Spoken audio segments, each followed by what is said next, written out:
આજ તો ઉઠી કે મરચાંનો ભરેલો કોથળો હતો તેની ઉપર નજર કરી મેં તો તડકે સૂકવવા નાખી દીધા અને તડકો સૂકવીને પછી હું મરચાંના ડીટિયા તોડવા લાગી અને ઘણી મહેનત બાદ મરચાંના ડીટિયા તોડી અને પછી મેં સૂકવી દીધા અને આપણે મરચાંમાંથી મરચું બનાવવાનું હોય એટલે આપણે એને તડકે નાખવું પડે અને પછી મેં ધાણા લઈ લીધા અને ધાણામાં જીરું મિશ્રણ કરીને મેં તડકે સૂકવી દીધા અને બપોર થતાં પછી મેં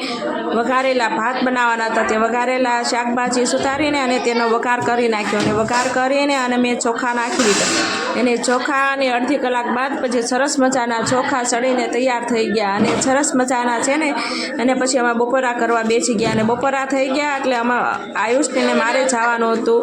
બહાર ગામ એટલે અમે બંને તૈયાર થઈને નીકળી ગયા અને બસ સ્ટેશને ગયા અને વાટ જોતા હતા કાંઈક વાહન મળે તો જાય પણ આયુષ તો જોઈને કે હવે કાંઈ વાહન મળવાનું નથી અને બહુ તડકો હતો અને હવે કહે છે ચાલો આપણે ઘેરે હોય ક્યાં વાહન આવી ગયું અને ક્યાં ઝાડવામાં કોયલ હતી અને કોયલ ટહુકા કરતી હતી કે ત્યાં વાહન મળી ગયું ને અમે તો બોલેરામાં બેસીને અને અમે પહોંચી ગયા અને અમે થોડીક દુકાનમાંથી ખરીદી કરી લીધી અને ખરીદી બાદ પછી અમે બહુ તડકો અને ગરમી હતી એટલે બદામ શેક બે પી લીધો સરસ મજાનો એને બહુ મસ્ત હતો અને ઠંડો પેટમાં પાડીને અમે ઘેરે પહોંચી ગયા અને ક્યાં આયુષ બબલ લાવ્યો હતો અને તે બબલ ફૂલાવતો હતો અને છાશ પડી ગઈ એટલે અમે ભૂંગળા બટેટા અને ચટણી અને કેરી લાવ્યા હતા અને કેરી ખાવાની તો કોને ન મજા આવે।